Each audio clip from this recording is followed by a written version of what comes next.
It's a real honor to be here for many reasons.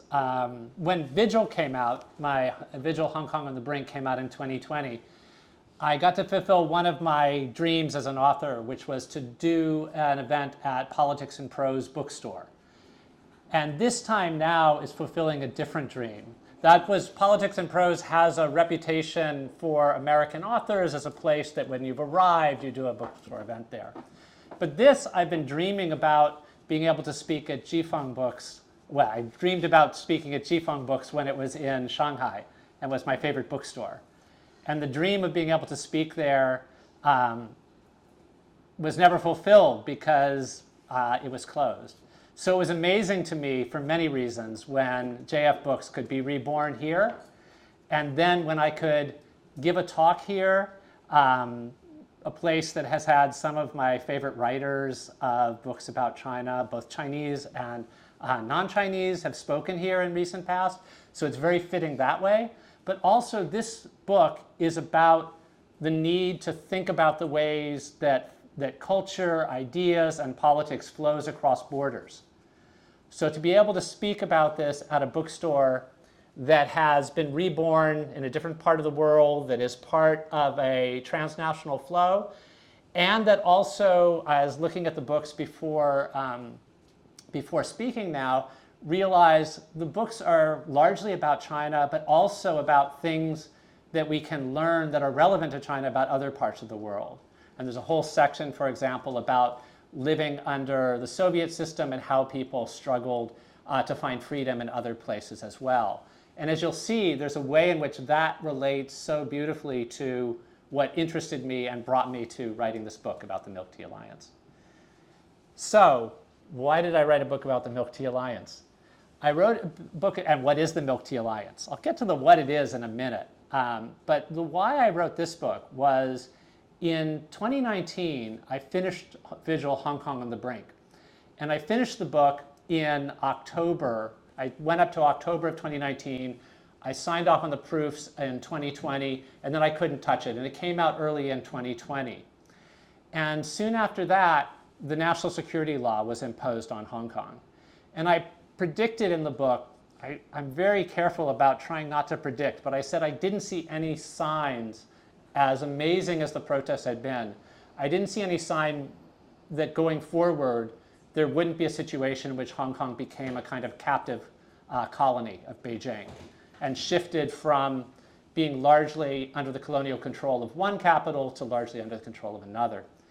After the national security law came out, I thought, I need to update this book. I need to talk about what happened, the final impressive protest that took place at the end of 2019 and on New Year's Day 2020, and then also the very cruel way that order was imposed on, a new order was imposed on Hong Kong, partly under the cover of COVID and excuses. And things like the vigil held on June 4th could no longer be held in Hong Kong after that point, and that going forward, there might need to be, if there were vigils like that, there needed to be another place outside of any part of the PRC where the kinds of commemorations of Tiananmen that had happened in Hong Kong and Macau before those were closed off were happening.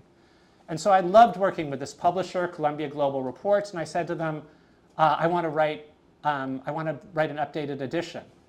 They said, we publish about 5 books a year. We're a very small outfit, and all of our books are about pressing contemporary issues. Everybody would want to write an updated edition, and soon all we would be doing was updated editions. I said, but there's so much more to say. I'm not finished. He said, look, we liked working with you. We liked the book, but we just can't do it. I said, okay. And then I kept following the Hong Kong story intently. And I said to them, okay, well, how about I write a second book about Hong Kong, this time about sort of Hong Kong after Hong Kong, about the Hong Kong diaspora, and also about the way that that Hong Kong's influencing other places. And they said, we publish about 5 books a year. We're a small operation. We're called Columbia Global Reports. We cover the world. We just published a book on Hong Kong. We can't do another book on Hong Kong. I said, but in Thailand, there's a movement going on that's giving me Hong Kong flashbacks. They're borrowing some of the techniques. They're borrowing some of the symbols. I'm hearing some of the same songs. sung on the street. And they said, Thailand, you say? They said, you know, we like to do books about underreported subjects and places. And Thailand is not some place that gets attention globally, except as a tourist locale and a food locale. And you're saying there's an interesting political story there. I said, yes, so I want to follow it there. And I said, and they're calling the connection between Hong Kong and Thailand. They've come up with this popular culture-driven idea of calling themselves part of a milk tea alliance. And they said, well, that's really interesting. What's that about? So the milk tea alliance idea was an idea that in early 2020, when this term took off, that there were nationalistic people who would go online on the mainland and would criticize foreign companies, international companies, and international celebrities sometimes for saying or posting things online that transgressed what Beijing's official view of the world was. And sometimes, for example, a company would show Taiwan a different color than the mainland on a map.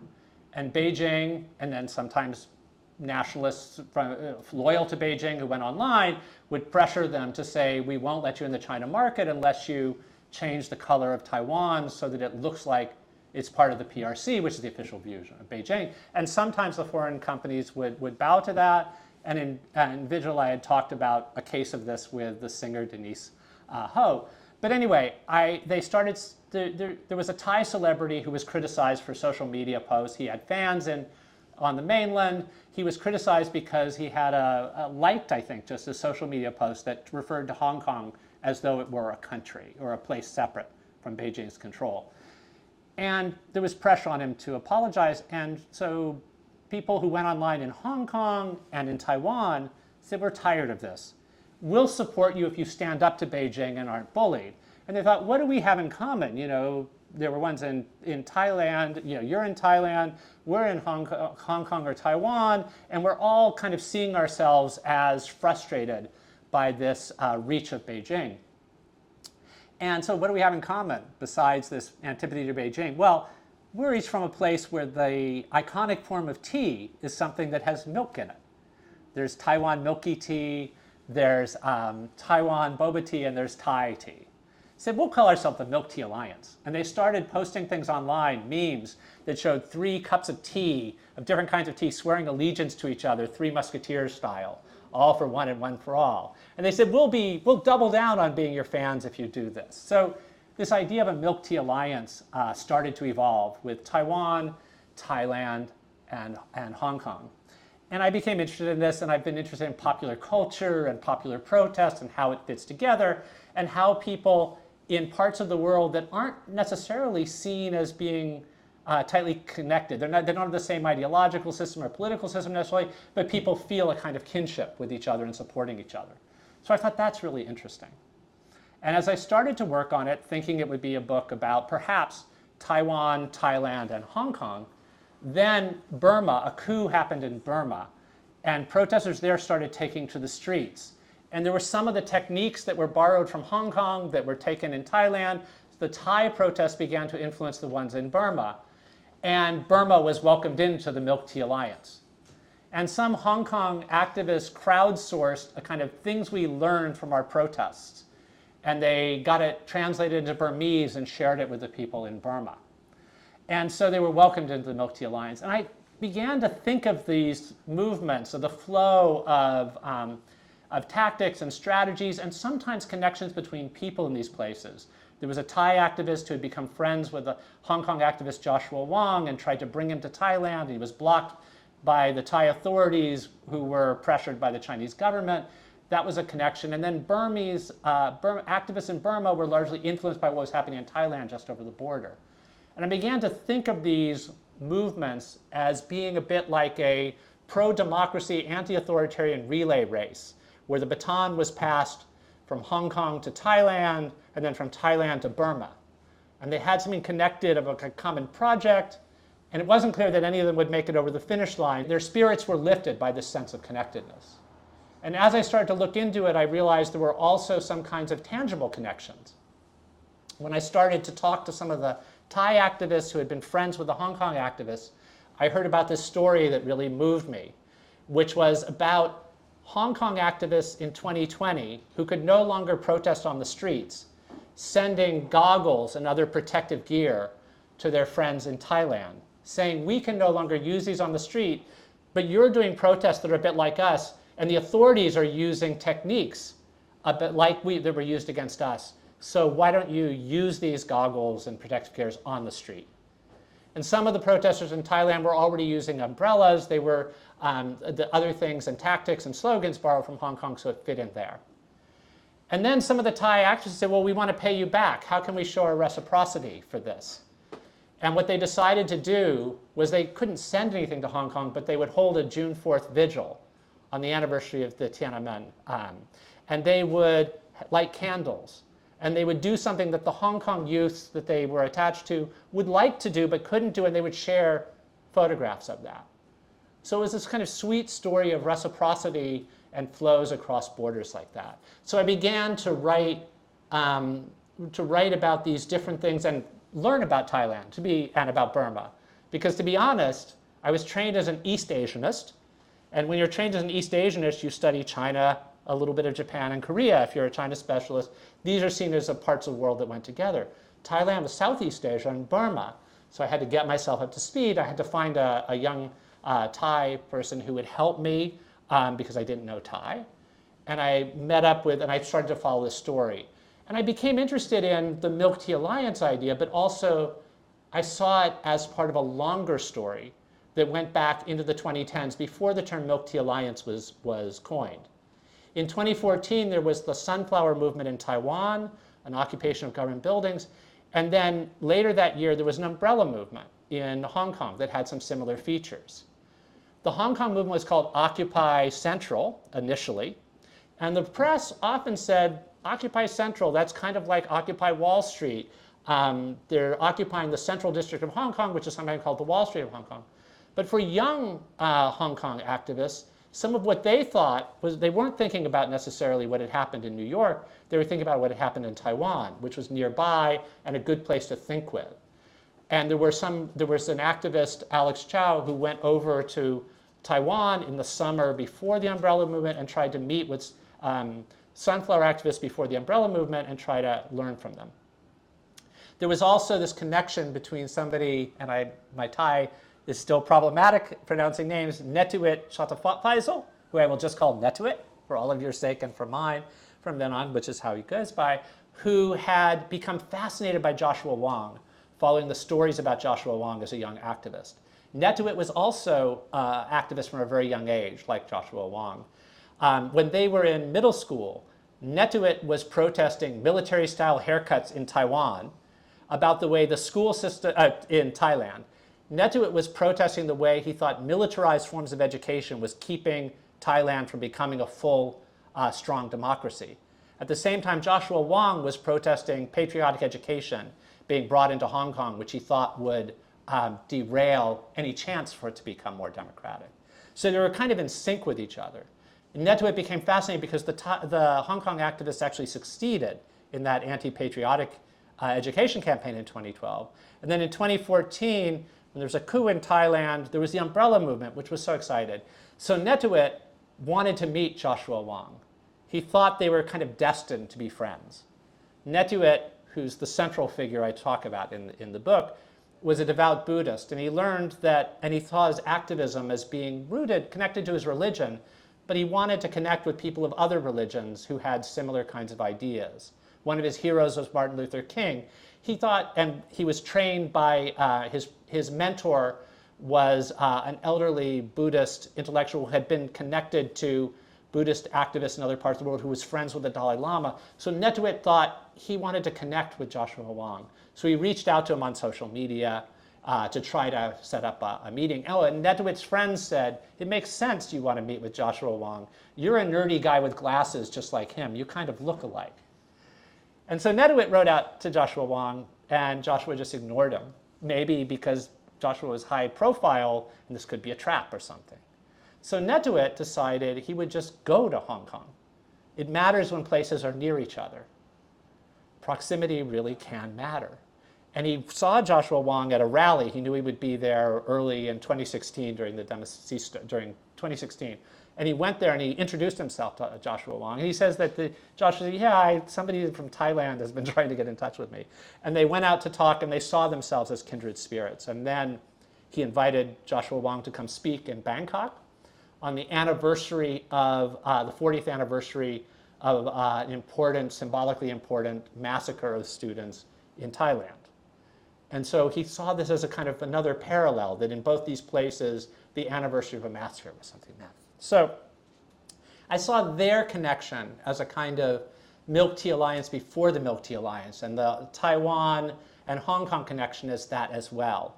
And I became interested in the way in which, when we study social movements, we often either study just one place and the history of it in that just one place, or we think of global flows from this, and both of those can be important, but there's also something about regions and the flow of things within a region. All right, I'm going to stop for a minute and say I can't give a talk like this about Asia without saying there's some parallels and things that are on maybe our minds about what's going on close to home. And the first example I will give of that, I won't make this all about what's in the headlines, but I'll give you the example. When I've told the story about the Milk Tea Alliance being formed by this Beijing trying to impose its view of geography on the world, with things like maps, getting angry about maps that showed Taiwan as a different color, I used to be afraid that this would sound like this exotically strange thing that only could happen in China.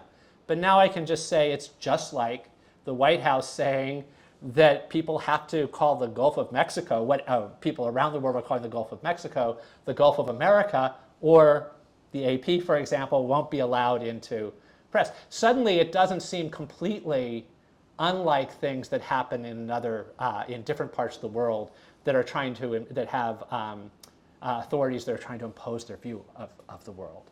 I also have to say that when I was reading the news, getting ready to come and speak here, it struck me that when I was preparing for Vigil and when I was thinking, going back over the events from the 2010s, when I was getting ready for this, the day that I chose to end the research for Vigil, because the movement was still going on and I needed to deliver the book, so I couldn't wait for the movement to end, I chose October 1st as the deadline to finish the book.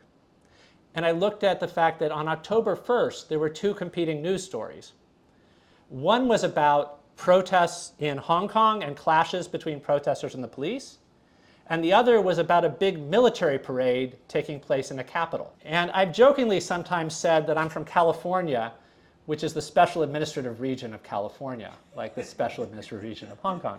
So I could say that for me, there were stories about clashes on the streets in the special administrative region, and there were stories about a military parade in a capital. It's not a perfect configuration because the military parade is still a few days in the future, but I couldn't help but think about ways in which a story can both be about a distant place and help you think about things in another place. And I think that's one of the reasons why it's important to have a kind of global mindedness, even when you're thinking about, as I want to argue, that regions can really matter and places nearby each other can really matter. So in the book, I largely am telling, profiling people, individuals from these three places and thinking about their connectedness.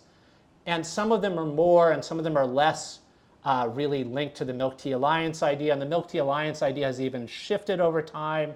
There was a moment when Hong Kong activists were very interested in Thailand and vice versa. Now some Hong Kong activists in exile are more interested in Tibet, which also drinks tea with milk in it, but and sometimes is thought of as part of the Milk Tea Alliance. But they're not. There's more of a shifting toward a kind of a connection between exiles from different regions at the edges of the People's Republic of China who feel that the center is trying to impose a unified view of them.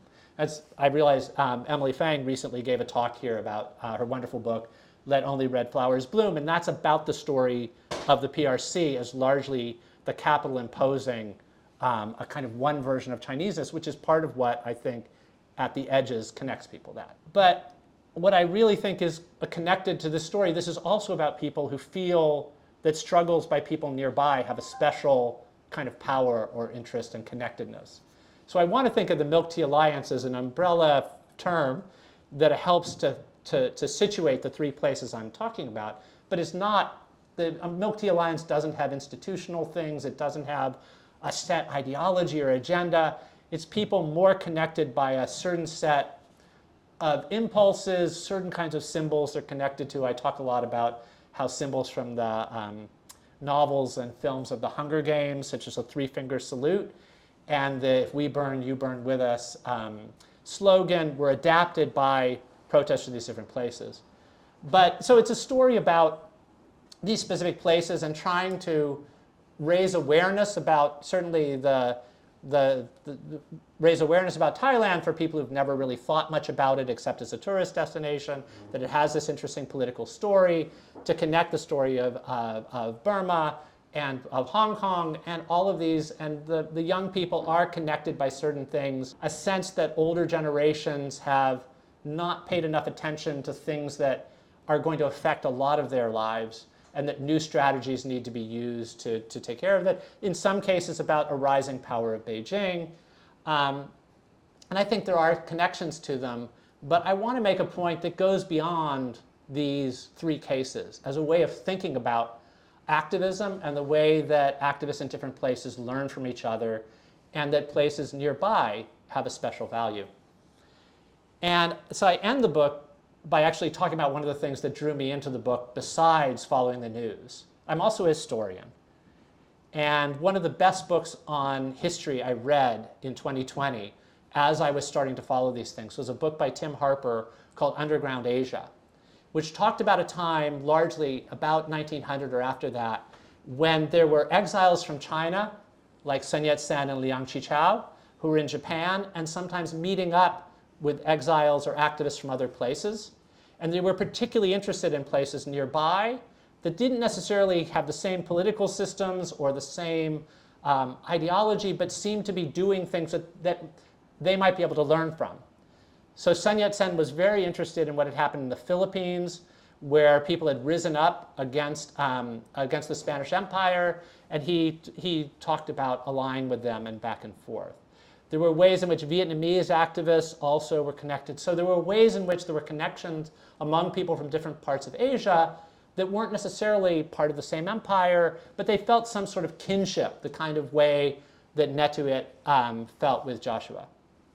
So I see this as partly about a story that connects to these much earlier stories. But I also was thinking a lot, though it doesn't come into the book much, I was thinking about a set of stories about another setting, which I think is why I drew attention to the section of this bookstore being about Eastern and Central Europe and struggles for democracy there.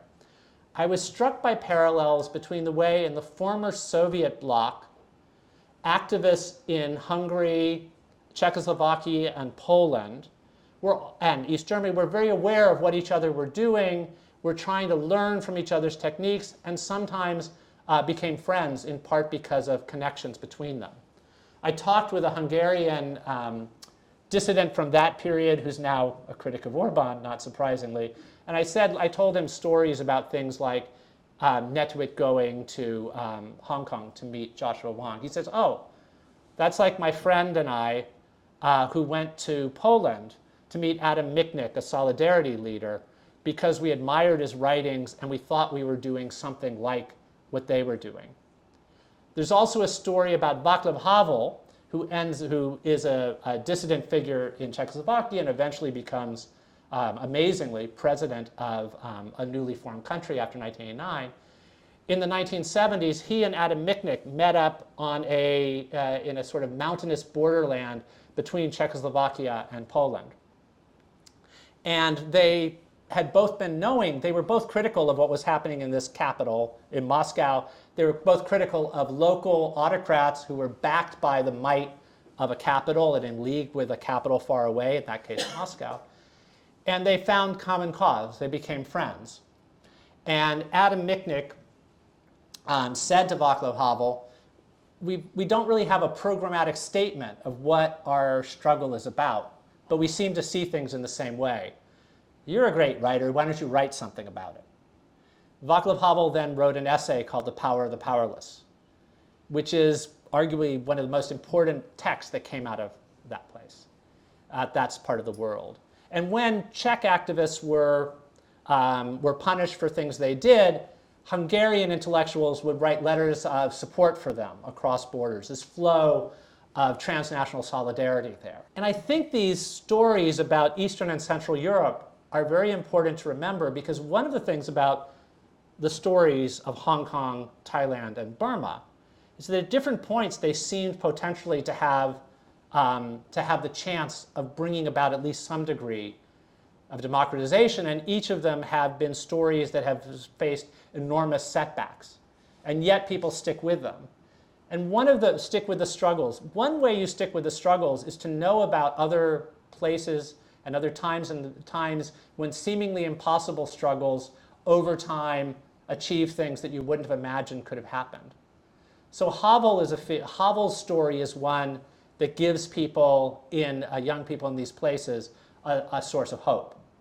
And when Netewit founded a publishing house, one of the first books that he published was a different work by Havel, who was a figure that interested him. People in these places are also very interested in the story of Nelson Mandela, who did a struggle that seemed to fail, and then succeeded. In Eastern Europe, you have struggles, the baton passing. You have Hungarian uprising in 1956, and you have Prague in 1968, then you have Poland in 1980-81. And the end result in each case is they're crushed. And you might think, then you just stop. But the story in Eastern Europe, at least, is that there's a moment when, against all expectations, things do change. So these stories are important. But proximity and location also still matter. So Netewit is this amazing intellectual. He's, I think, the most interesting intellectual under 30 I know right now. He may be the most interesting intellectual under 30 I've ever met. He's written a memoir, A Bad Student in a Perfect Educational System, tongue-in-cheek title. It's gone through 3 editions. He wrote it when he was in his teens. He founded a publishing house when he was around 20. The first book they published was a collection of writings on civil disobedience that was a birthday present for his friend Joshua Wong, who was at that time in prison. His publishing house translated Rebecca Solnit's Men Explain Things to Me into Thai. So if people know about mansplaining, they know about it from the Samyan Press doing this. He recently co-produced a documentary film about an effort to protect a local shrine that mattered to people in a region that a university he was part of was busy gentrifying and developing, and it won an award for Best Documentary in Thailand. He's 28 years old now. He's done all this. Ironically, he was just quoted in the Boston Globe, and I thought, okay, my hero of this story is just quoted in the Boston Globe. But he's not quoted because of his activism. He's quoted because he's an international student who's been accepted into the Harvard Divinity School, and he's not sure that the American government will let him have a visa. At the same time that he's not sure whether the Thai government will let him leave the country because he's a conscientious objector, and he's being tried for resisting the draft. He became a monk. Did I mention he was a monk for a while? He was a monk, but he stopped being a monk because wearing monk's robes would mean he was protected by the draft. He wanted to challenge the law. Okay, I could go on for Netewit for a long time, but I want you to buy the book. But I'll just show you one object. I didn't give a PowerPoint, and but I had one show and tell object that I wanted to show you. And it's a pair of socks. I went to Thailand specifically to meet Netewit in 2022 because I had been interested in him for a long time. Also because Samyan Press translated Vigil into Thai. It's still the only foreign edition of it that exists. But Netewit was a monk, so I didn't get to meet him.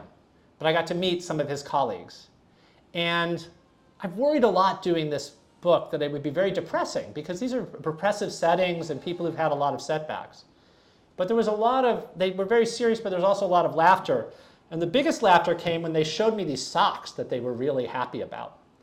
And what these socks are, and the movement's suffused with pop culture and with humor, and I think that's something that keeps movements going sometimes. And what they do is they show a Thai brutal leader and a Burmese leader, and they're both on different feet of the socks. And they just started laughing when they told us because, in Thailand, your feet are just so polluted and dirty, and here we are, every step you take, you're stepping on these dictators. And you're crushing them, but it's also you're putting your feet inside of them. And it was just this way of showing that they were mocking. And I'll mention one other thing, that this is one example of a kind of Milk Tea Alliance-like kind of thing. The other thing I'll just mention is there's a rap song. There's a group in Thailand called Rap Against Dictatorship that was important to the struggles there. In Burma, inspired by Rap Against Dictatorship, there was a group a hip-hop collective called Rap Against Junta.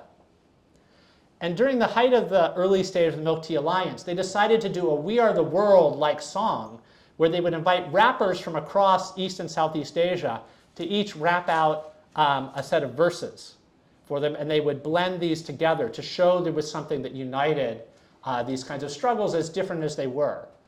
And you had different things show up, a lot of three-finger salutes. You had a picture of local dictators. It was called Dictators Must Die, or Death to Dictators. I always forget which one of them it was. And some of them are rapping in English, some are in local languages. They're borrowing symbols from each other, and they see themselves as connected, and they see music as one of the ways to express that kind of sense of solidarity. So I'll leave that there. I'd love to have any questions you have. Thanks. So many activists that you interviewed are pretty young, as I looked at. They're around in their late 20s. So how do you see this generational dynamics shaping the future of dissent in these regions? Yeah, it's really interesting. And some of them, there were so many things that I thought of as using that in a short book you can't use, but it's nice to have a talk, I get to use them. There was a video made by a BBC correspondent, Tessa Wong, that's really great, in late 2020, before Joshua Wong was in prison. And one of the last, or probably the last protest that Joshua Wong took part in, after the national security law, before the period when he was arrested, was to protest outside of the Thai consulate against police brutality in Thailand.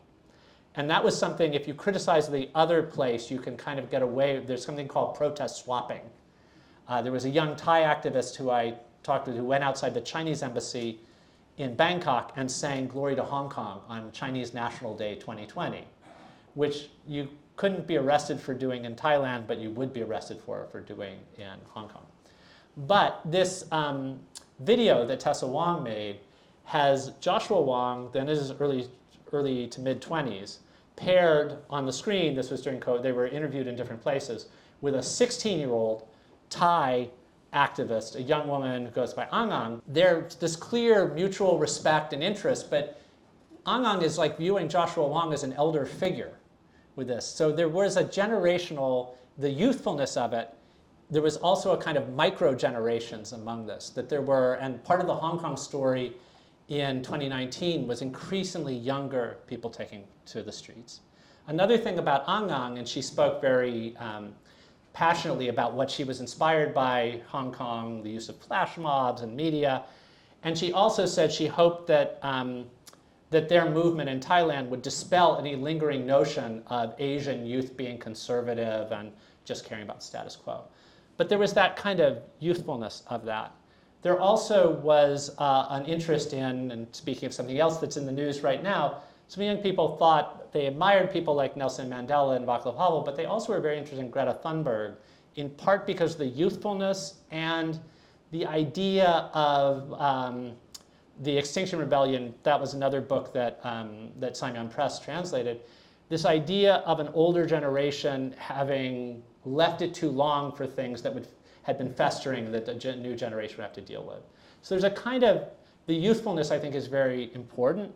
There also is a tendency among these activists, the young activists in these places, and we saw this also in the white paper movement on the mainland, of young women playing more active roles and connections between these things and the Me Too movement and other things, which separates them out generationally, connects them to one another sometimes more than they're connected to some older generation activists in their own setting. What will happen going forward, though, for this generation? It's a very, you just don't know. this is the other part about studying social movements. They're incredibly hard to predict. It's also incredibly hard to know what the future holds. And when you talk about somebody like I've mentioned Adam Michnik in Poland. He was a youth activist in 1968, and then he eventually becomes part of the solidarity movement that wins. But it partially wins when he's in his 30s, and then it really wins when he, well after that, whatever the age is. So we just don't know for these kinds of things. But I think there's a way in which the youthfulness is part of the story that draws them together, and also the uses of popular culture and the uses of digital media. That matters, but we don't know what will happen in a later period. And there are different stories in the different parts of the Milk Tea Alliance. Talk a little bit about Beijing's role, and sort of as I was thinking about the wave of democratization that happened around 1989, that sort of coincided with a loosening of things from Moscow and in the USSR, while at this time things have tightened up more and more in China, I think, or at least haven't had that kind of glasnost perestroika kind of thing, and how that impacts the periphery. There's a greater or lesser degree to which concern about Beijing was part of the story with each of these. With Hong Kong and with Taiwan, there's a complete worry about absorption and things like that. With Thailand, there was more of a sense of a shifting of allegiance from a connection to the US via old Cold War allies to being more and more in league with Beijing in one way or another. And there were some instances of specifically Beijing pressuring the Thai government to do certain things. 10 years ago, Beijing pressured Thailand to send back a group of Uyghurs who were seeking sanctuary there. And now, earlier this year, they did the same thing again, suggesting that even if Beijing's influence there is not as obvious as it is in some other parts of, there are other parts of Southeast Asia where Beijing is doing development projects that lead to people in places like Laos to talk about feeling to become a virtual kind of colony of Beijing. There is not the sign of the kind of loosening, you're right. The story about Eastern Europe changes because, in part, of Moscow's change there. And I think one of the things, but we have to remember, it was not, we know how the story ends, but we shouldn't pretend that it was moving in a predictable direction then. We need to have what the great historian of China, Paul Cohen, describes as outcome blindness, and realize that people living through things don't know. And I became very interested in Adam Michnik's letters from prison that he wrote after the Solidarity movement was crushed. And I was thinking about them in relation to letters from prison that some of the Hong Kong activists did and others. And I read a New York Times review of it from, I think, 1985 it was, and said, reading this about the Soviet system, the 40th anniversary of the imposition of or of control in many of these places has just passed. And people in the Soviet satellite places have had no reason to celebrate because they're still under this control. And there's every reason to think when the 50th anniversary is marked in 1995, they still won't have any reason to celebrate. And of course, things changed. And Gorbachev was already on the rise. It wasn't as though you could connect this. So I think there's no signs that I see of the Chinese Communist Party falling. There's no sign I see of a loosening. But that doesn't mean that things won't change. And I will predict something. I try not to make predictions because of all the reasons that and I could cite some incorrect predictions I made, but I will predict the Chinese Communist Party will fall. Nothing lasts forever. I'm just not sure which year, which decade, or actually which century that will happen. But you can quote me. I wanted to hear more from you because you said there were a lot of imitations and tactics that were adopted from one protest to the other, but I was wondering what instances of innovation or what kind of unique flares did each movement have, or what did they add on to the other? Specifically, if you could also touch more about Myanmar, because unlike Thailand, Taiwan, or Hong Kong, they were not happening in this state of armed conflict. Yeah, that's great. I mean, there are real differences from them, and I think it's because of the really strong differences that I think then when there are connections, that's particularly interesting. The Hong Kong, and I've thought about this, that because this is in a sense, an early part of my career was studying Tiananmen and writing about Tiananmen. And what the global impact outside of China of Tiananmen was largely a kind of inspiration that some people took from the bravery or the image of the bravery of the man in front of the tanks and some of the bravery shown. But there was no addition to the kind of global repertoire of protest that I can think of that came out of Tiananmen. That you could say there are other protests. It was drawing on techniques from the Chinese past and from other parts of the world, but there was nothing that kind of contributed to it. Whereas Hong Kong, even though it was suppressed, I think it did. The notion of a be water, flexible flash mob moves and not sticking to a single locale was something that in Thailand there was interest in that. The creative use of diffusion of tear gas, including construction cones, and just kind of a way of trying to look for anything that would work against these, and even the umbrella was something that some of these techniques were picked up globally. There were protests in Belarus in 2020, soon after the Hong Kong ones, where there was talk about borrowing from Hong Kong. There were ones in the US after the George Floyd murder that was that talked about some of these techniques doing. It was part about a global circulation, but it was strongest in regions nearby. There was a picking up of some kinds of symbols as well. With Myanmar, initially after the coup, there were some ways in which there were some of the protests there, even though there was different, more of warfare soon after that. But initially there was a way in which there were images of things quite similar when people took to the street, and it looked like the coup might be reversed. But then there were things, these just don't flow in one direction, but this sense of interconnectedness. The banging of pots to kind of first rally people to turn out in Myanmar, and then it also links up to traditions of raising an alarm, but also there was a kind of celebratory side to it as well. That was picked up over in Thailand as a sign of solidarity with Myanmar. There was also a beautiful slogan that was one of the older Burmese activists in Burma who I talk about, quoted in a post that I love. It was, if you don't let us dream, we won't let you sleep. As this kind of rebel. And it's not the same, but in Thailand, one of the slogans was, let it end with this generation. There's sometimes the same sort of spirit going in these things, and also simply the expression of solidarity back and forth thing is part of it. It's not unique to, it's not like all these things came out of nowhere, but I think there was a way in which intensely looking at Hong Kong led to some of the grammar of things in Thailand, and then there was a picking up of some of that in Myanmar before it went into a very different direction. But Myanmar, I was glad to bring it in. I do bring in one older generation activist who was an activist in 1988, the uprising, which was then crushed.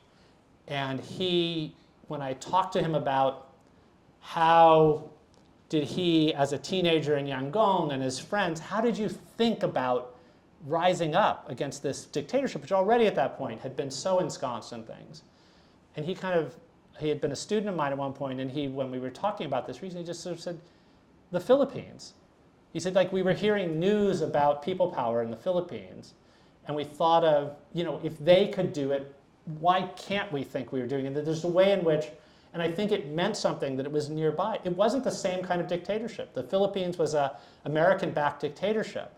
So scholars, when we think about connecting movements, we would often put it in a different category.